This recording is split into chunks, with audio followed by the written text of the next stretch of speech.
You admit you have used private firefighters to save your retail properties in the Palisades. What do you say to critics who say that highlights a wealth divide in Los Angeles and that those resources could have been used elsewhere? It has nothing to do with a wealth divide.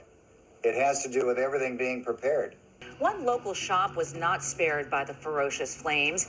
The owner, Palisades, lost her business to the Palisades fire, and tonight she has questions about why her shop couldn't be saved. And she's wondering if more could have been done to stop the flames. After flames tore through the area on January 7th, Palisades owner Erica Simpson was relieved to hear that the Palisades village had survived. So Mr. Caruso was so prepared indeed. As the news states, the fire ripped through the Palisades and burned Erica Simpson's store January 7th, 2025. But Mr. Caruso already had a private fire company on hand, ready to go. Earth Industries, based in Central Point, Oregon.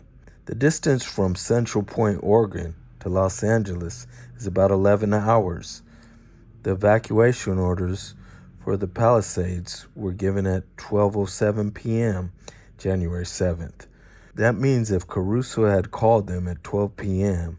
at the earliest, they wouldn't have arrived in LA till 11 p.m.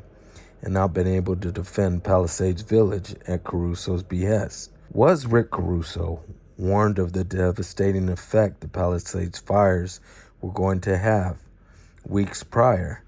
And if so, by who? Thanks to the efforts of private firefighters. Until the following day when employees texted her this video showing her beloved skate store burnt to the ground. The only casualty of all those retail shops. I don't know anything about how it started. I just know it was strange. Strange and confusing. Why did her business burn with private firefighting teams on the job and truckloads of water standing so close by? As you can see right here in this still shot of Palisades, this fire either had the superintelligence to burn Simpson's store without scathing the adjacent building, or was this a targeted case of arson in which the privately hired firefighters were ordered to stand down? Simpson wonders how the businesses on each side of hers survived, but hers did not. Palisades is located in the same block of retail shops, but is not a tenant of Palisades Village. Why, if there are firefighters present, nobody put out the fire here? Simpson wants to know if the LA City Fire Department could even see her building burning or had access to it.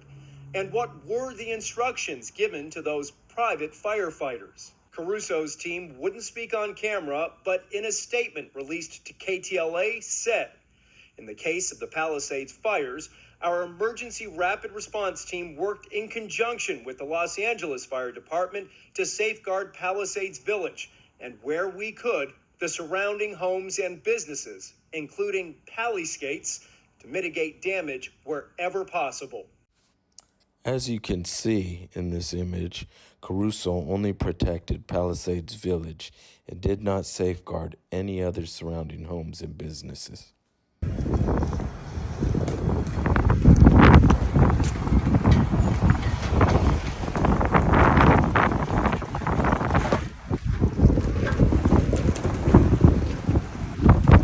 To know there's a fire coming, to know you're in fire season.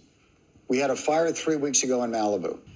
There's 40-year-old vegetation between Brentwood and the Palisades. And at that time, I said, if that fire travels, it's going to come through and wipe out the Palisades. I'm so sad that I was right. It was predictable, Bill. What's predictable is preventable. You got to make good business decisions. Running this city is running a business for the benefit of the residents. We had all the alerts about the firestorm coming in or the winds coming in. Why wasn't more done? Obviously, DWP knew they had one of their major reservoirs out of service. And so had the city been prepared, in my opinion, maybe it could have been prevented. Clearly, it could have been mitigated if we hadn't run out of water, I also understand what real leadership looks like. What did we do? My wife and I leaned in. We did a challenge gift. We opened it with $5 million. We asked everybody who could afford to do it to donate to the Firefightermen's Foundation so they can buy equipment. Within a week, we raised $20 million. That might sound like a lot to regular folk like you and me, but according to Forbes, Rick Caruso has a $5.8 billion net worth, whereas Los Angeles Business Journal says it's more like $7.9 billion. His $5 million donation to the Los Angeles Fire Department Foundation is only 0.06 of his net worth. He claims to love his city so much and be a real leader, but donated pennies in comparison to others. Forbes gave Rick Caruso a low philanthropy score of 2, which means he has only given away 1% to 4.99% of wealth compared to charities and nonprofit institutions, compared to a 5 score, which means the person has given away 20% or more of his wealth. One of the great things running for mayor was being all around this city. And I love this city.